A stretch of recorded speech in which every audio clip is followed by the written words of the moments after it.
I do sit and stare in awe when I see these speeches, though. And it really does. I try not to get too deep in the political bubble like you and I can do. You know what I'm talking about. Everything's political and you're arguing with somebody and, oh, screw my sister. I'm going to say something mean to her on Facebook. You know how into it people can get, right? These people are insane. These people occupy a completely different America than I occupy. And the way their minds work, it's in an alternate reality.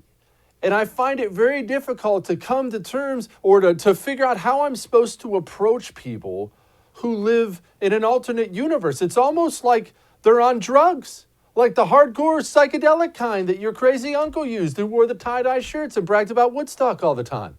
That's what it seems like, that they're in a separate realm. I don't think I can get to that realm and reason with someone like this. We saw the failure of a government that tried to deny the virus, then tried to ignore it, and then tried to politicize it.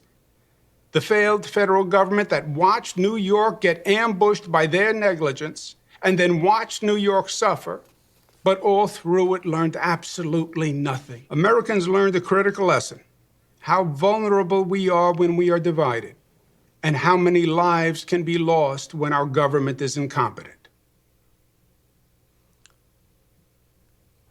What? This is the same Andrew Cuomo who several times throughout the coronavirus initial, whatever you want to call that, was praising Donald Trump openly, calling him on the phone. Thank you. Appreciate it. Trump, he's sending hospital ships, parking hospital ships in New York Harbor. They bent over backwards to help New York. And that Cuomo, that's the guy responsible for like half the coronavirus deaths in the United States of America. Even if it's not half, New York is the leader in coronavirus deaths. Cuomo had a policy of putting people infected with coronavirus in the one place they can actually murder other people, nursing homes. Cuomo did that. It should be a national scandal right now.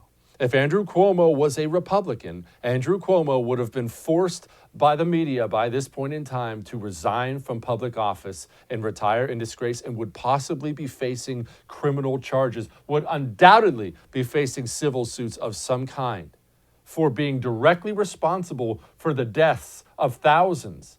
Instead, he speaks on the opening night of the Democrat convention and points fingers at someone else. It is truly good to be a Democrat in the United States of America. Not only are you not held accountable, they will actually hold other people accountable for the things you did. It is something. Hey, thanks so much for watching The First on YouTube. If you liked what you saw, go ahead and like and subscribe. You heard me. Like it, subscribe. You'll get a lot more of it and a lot more of me.